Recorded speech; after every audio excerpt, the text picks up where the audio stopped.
You wanted the best. You've got the best podcast. The hottest podcast in the world. The Chris Voss Show. The preeminent podcast with guests so smart you may experience serious brain bleed. The CEOs, authors, thought leaders, visionaries, and motivators.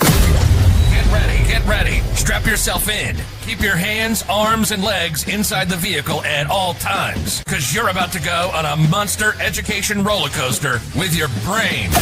Now, here's your host, Chris Voss. Hey folks, it's Voss here from thechrisvossshow.com.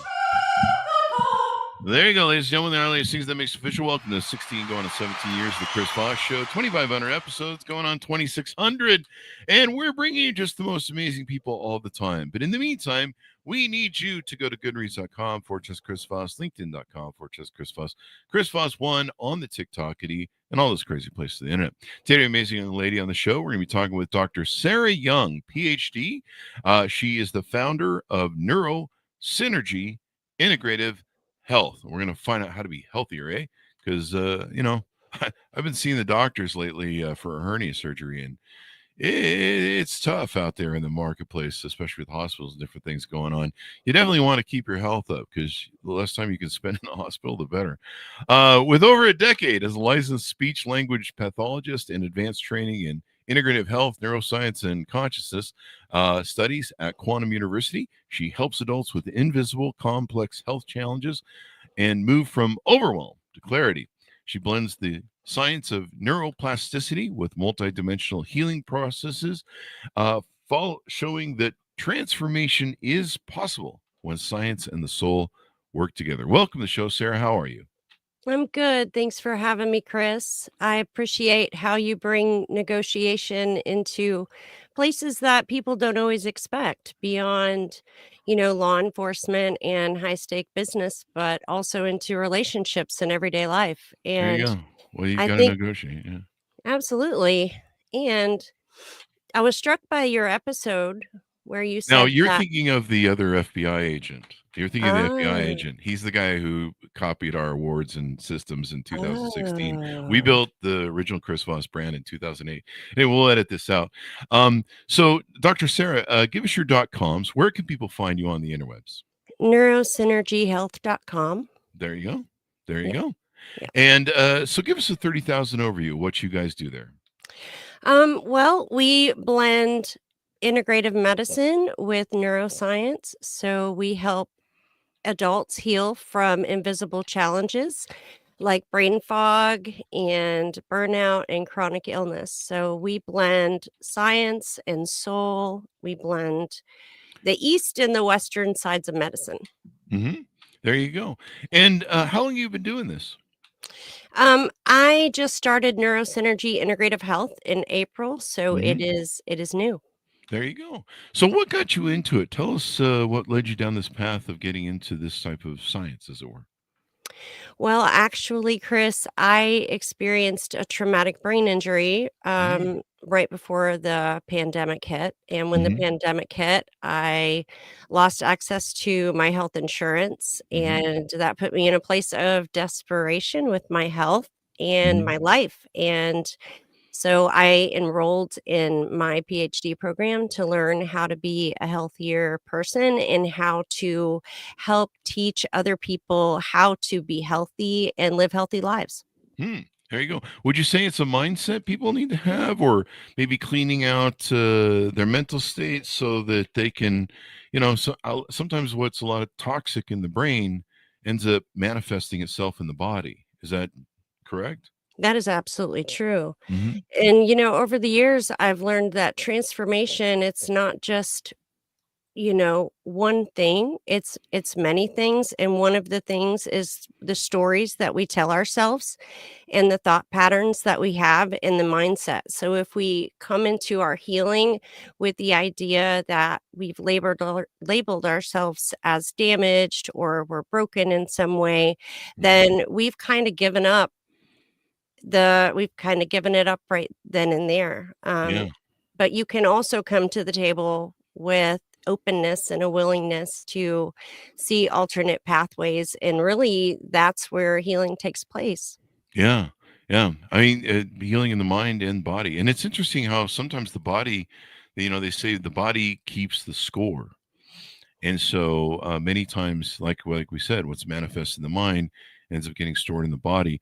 So, tell us about your brain injury. I've had several people with brain injuries on the show, and I've got a personal friend who went through one. Um, and he has the kind that's pretty long term challenging, where he has problems going out in public, noises and bells and whistles overwhelm him. Tell us about what your experience was that and how that kind of changed your perspective on life. Well, the last brain injury that I had was in 2019. Hmm. It was a cumulative brain injury for me, Chris. So that means that I've had multiple brain injuries throughout my life. Luckily, the last one was in 2019. Hmm. And my experience with that brain injury turned my world upside down. At Hmm. the time, I was actually working as a speech pathologist and helping people to work through recovery from a brain injury. But when I had my last brain injury, which was a car accident and driving in the rain on my way to work, it really turned my world upside down. I wasn't able to remember and recall, organize my thoughts, put my words together. I essentially had to retrain my balance system, my memory pathways, my language pathways, my knowledge base of the job that I had been doing. Um, and I know that acquired brain injury, mine was a traumatic brain injury. Hmm. These, there's a spectrum. So there's mild deficits to, very, very severe deficits. So I'm so sorry to hear about, your friend. Hmm.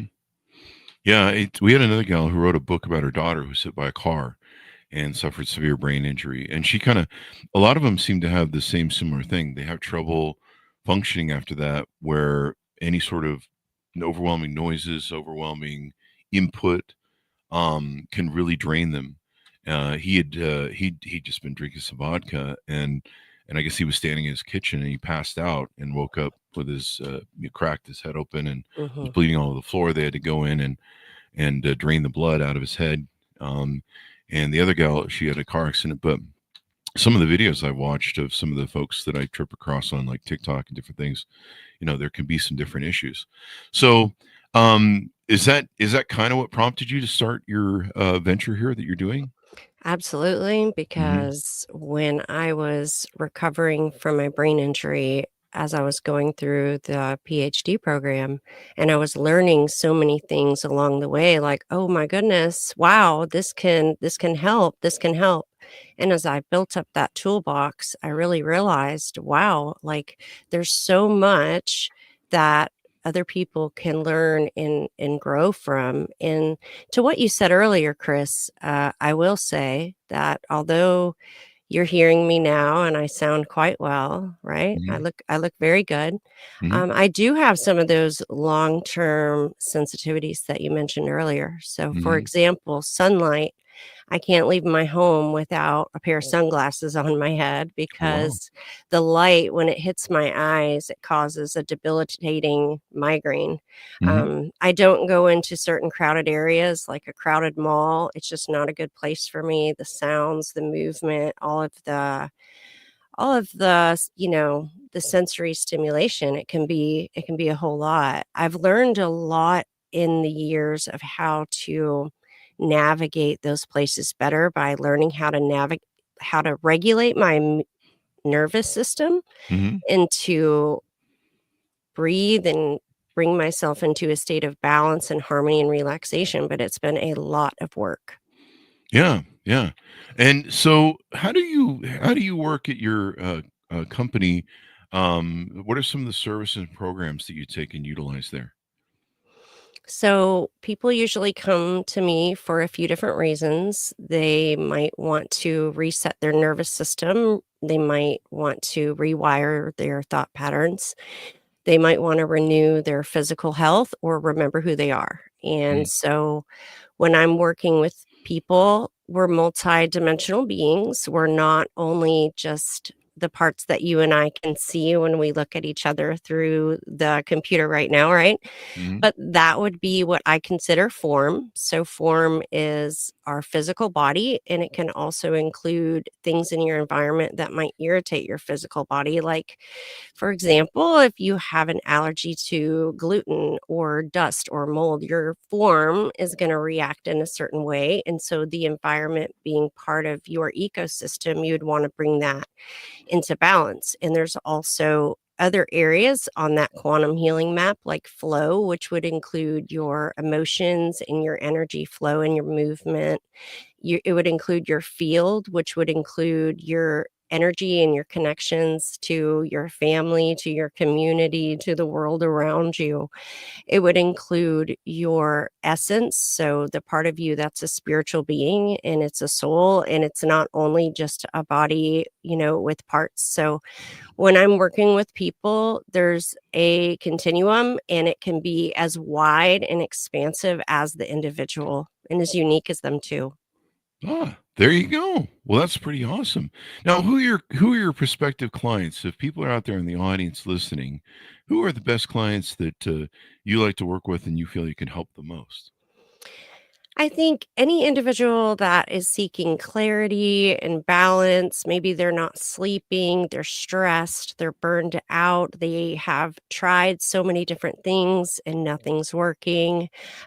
People that might struggle with concentration or memory issues, or maybe they're not as healthy as they would like to be, or they're sluggish, low energy. There's a lot of reasons that somebody might come to me, but mostly people that really want to say yes to their health, and Mhm. not just yes to their health, but a transformation in their health and in their whole life. Hmm. There you go. There you go. Let's see. What else do we have on deck here? What are some other things that you guys do there? Are you healing pathways? You've got a reset offering, a rewire, renew, remember Yeah, offering. so those are the pathways that I was mentioning earlier. Okay. Those ways that people generally come and seek out my services. And on my website, which is neurosynergyhealth.com, you can find some free downloadables that are like checklists and really good information of ways to help you reset your nervous system and rewire your mental pathways and all of those things. So there's some free gifts on my website for people if they want to explore them. There you go. And that can help them with burnout, brain fog, physical depletion, or disconnection, which is pretty much every day for me. uh, Now, so the quantum healing map, it's a navigational framework, and this can not only help people maybe that are suffering from maybe some mental condition or medical conditions, if I can learn to talk, but also maybe for entrepreneurs and leaders. Talk to us about how that can help people maybe that are in CEO positions or entrepreneurs. Absolutely. So sometimes we think of health as a luxury, taking care of ourselves as a luxury, especially when we are busy and we have a million things to do. We have employees to take care of. We have a lot on our plate, right? But we can't we can't put that off for later. We can't ignore our bodies. When you make sure that you tend to all levels of your beingness as a human being, your physical body, your emotional health, your mindset, what you're wanting to do, who you are, when you tend to all the multidimensional facets of who you are, then that is your rocket fuel for all the success, because everything else follows when you are in alignment and you're in balance and you are charged toward the things that you want to get out of life. Mm-hmm. Mm-hmm. There you go. Now you talk about neuroplasticity and how to use it in real life. What are some ways that the brain rewires itself, and how do you maybe utilize that in your practice?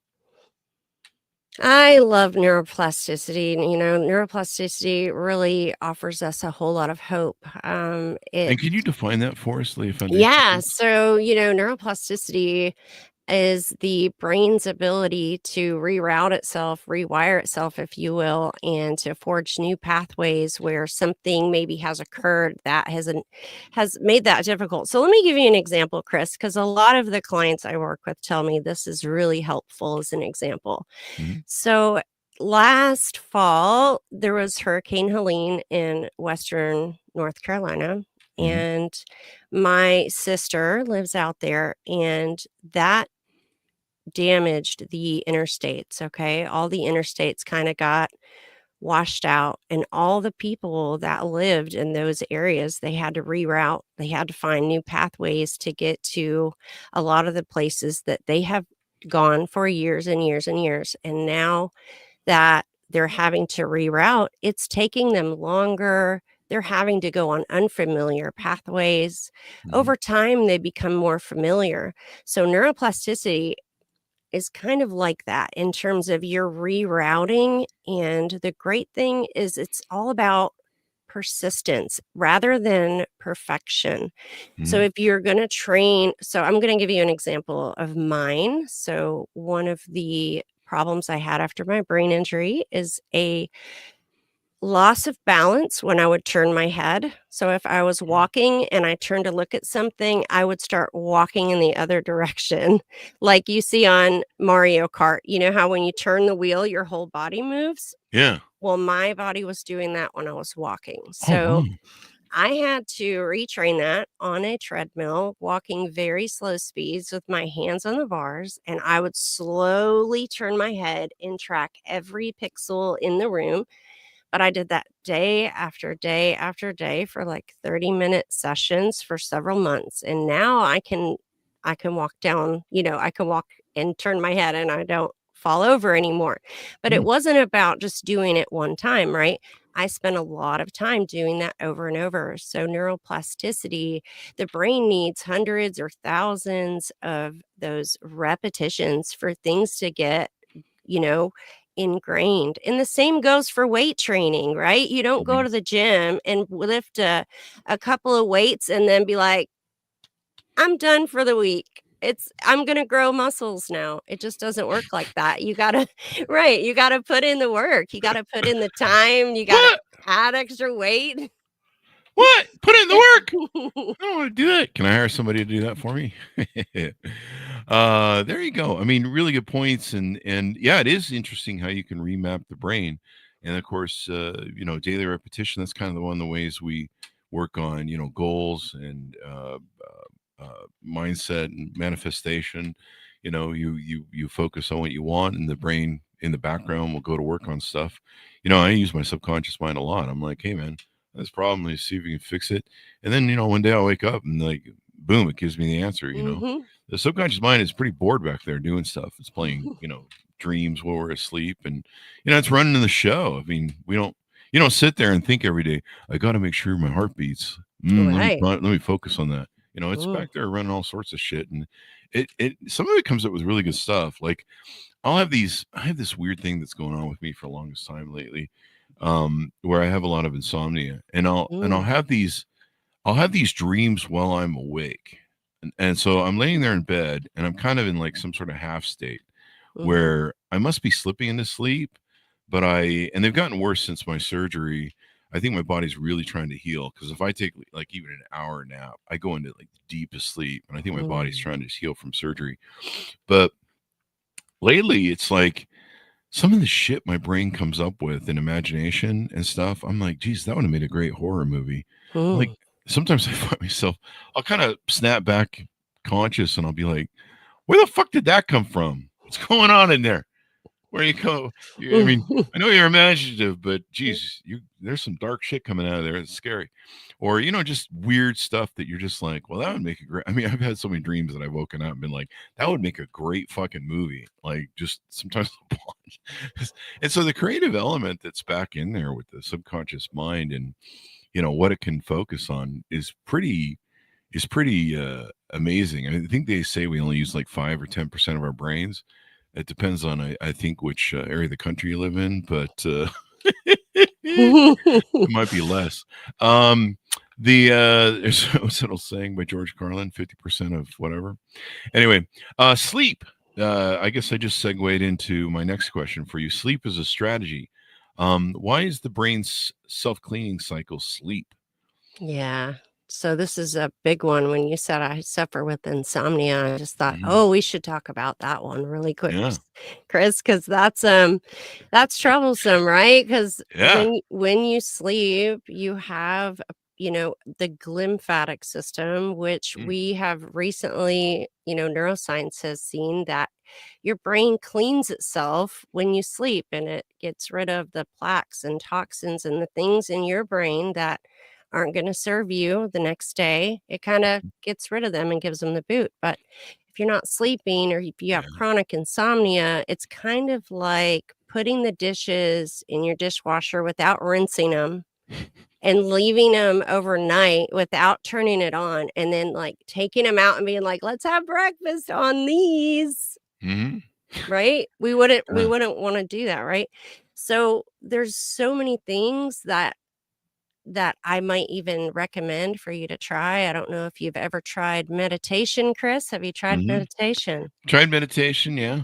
I mean, sometimes I just meditate in bed, or I try and relax. I don't really do it professionally. Like, I'm not good at it. I don't want to make people think I'm good at it or anything. But Well, I um, think it's a practice, right, Chris? yeah, Yeah. Do you you gotta breathe? You do build the breathing? neuroplasticity. Yeah. Yeah. You gotta do the thing. So, let's see, what else do we have on deck? Sleep is so important. If I don't get my sleep, if I don't get at least 7 hours to 8 hours, preferably 8 hours, I mean, I joke people will die. Like, Mhm. I become a bear in real life that's Mhm. very angry about who knows what. And if you come close to me and irritate me, especially before my coffee, you're probably gonna lose a limb.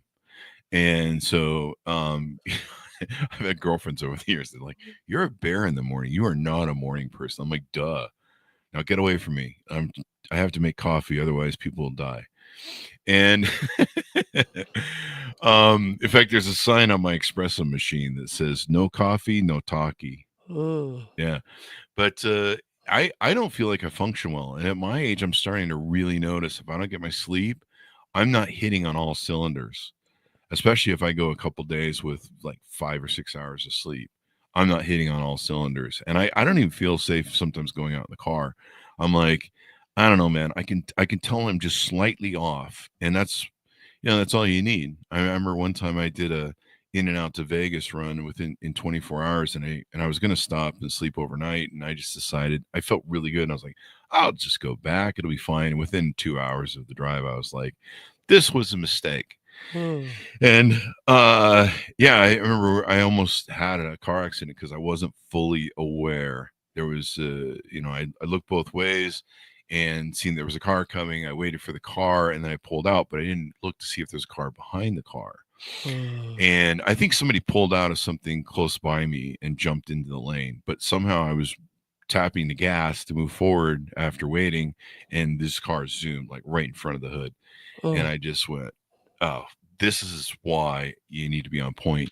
And so sleep is so important. If you get your sleep, your body heals. I've lost a lot of weight over the years by eating well and intermittent fasting, and um, I just found that if I get hours of sleep, I wake up and I'll lose weight. And if I consistently sleep well, I'll usually consistently lose weight. But if I get my sleep, basically my cortisol, goes through the roof, Mhm. and I put on weight. I'll put on 2 or 3, 4, 5 pounds maybe over a couple days. And a lot of it's probably water, or maybe, I don't know, but it's the cortisol acting up, going, hey man, we got to keep your dumb ass alive because you haven't gotten rest. And so, I just feel if I go for several days without proper good sleep, I start feeling like I'm losing it. Like I just feel off. And so it's really important people get their sleep. I think that's the number one priority. I think that there's a speech from Jeff Bezos where he said, what are my success things? Number one, get 8 hours of sleep. Mhm. So yeah. That's definitely a foundational rule for me in my life. Hmm. It comes first. It comes before food. If I don't sleep, if I don't get at least 8 hours of sleep, then especially with my history of brain injury. My Hmm. brain is not optimal if I don't sleep, and, in order to do the work that I do and I rely on my brain, right? I rely on my brain for everything that I do, and, so, yeah, I have a strict schedule about the Yeah. lighting in my house, and when it gets, dim and more red than white, Oh. I have different temperatures at different times to support Oh. your circadian rhythms. Mm-hmm. When I get up, I make sure that I get, bright white light in the first 30 minutes, which Hmm. really kicks off the signals and gets that rhythm Circadian going. rhythm. Yeah, that circadian rhythm. You can definitely use your biology and those circadian rhythms to your advantage and help you repair some of those. Difficulty with sleep, it's everywhere. You're right. Yeah. There you go. Now, another thing you talk about. Let me ask you this: you mentioned several brain injuries, maybe that you've experienced. Do you have a medical condition of having the potential to have these? Do you work with a lot of people that maybe also have the same sort of conditions? Well, I do work with yes, I work with people that have brain injury. That Hmm. could be a stroke. Okay. It could be a traumatic brain injury. I also work with a lot of like dementia and Alzheimer's and Parkinson's and all of those kind of neuro Hmm. areas in what I do. Can you work with the people on Twitter? It seems like there's a lot of brain injuries over there. I'm kidding. I'm not making light of brain injuries in any way, shape, or form, but we do pull a joke or two on the show. And Uh, to answer your other question, Chris, I think if you ask Dr. Daniel Amen, he would probably say that most people have had more brain injuries than they probably realize. Because when yeah. you start looking at when I was in high school, I was in football and I got knocked out, or I was on go-kart track and we had a go-kart wreck and I got knocked out, or I was on a trampoline and I went up too high and cracked my head on the way down and got knocked out, or a car Mhm. accident. There's so many ways that people could potentially think of brain injuries, and I'll tell you, Chris, when I had them as a kid, I didn't even tell my parents, and I mean, Mhm. I had instances of being knocked out unconscious, and I just didn't wanna get in trouble because, I was jumping on the trampoline with another person, and we probably weren't supposed to do that, and I didn't wanna get in trouble, and I went higher than the house, and I cracked my head on the way down and bit through my tongue, um, and had no idea why I couldn't learn for a while after that. Oh, wow. Because I was a kid, I didn't know Yeah. about brain injury or, like. Yeah, like no one had you up Right, before on that, yeah. They exactly, don't so teach that in kindergarten, evidently. exactly, Yeah, yeah, maybe they should, because that's, I think, where you get most of the absolutely, brain damage in kindergarten. mhm, At least at my age, my age, they had all those jungle gym bars over asphalt. So if you fell off them, you just mm. crack your head open and stuff.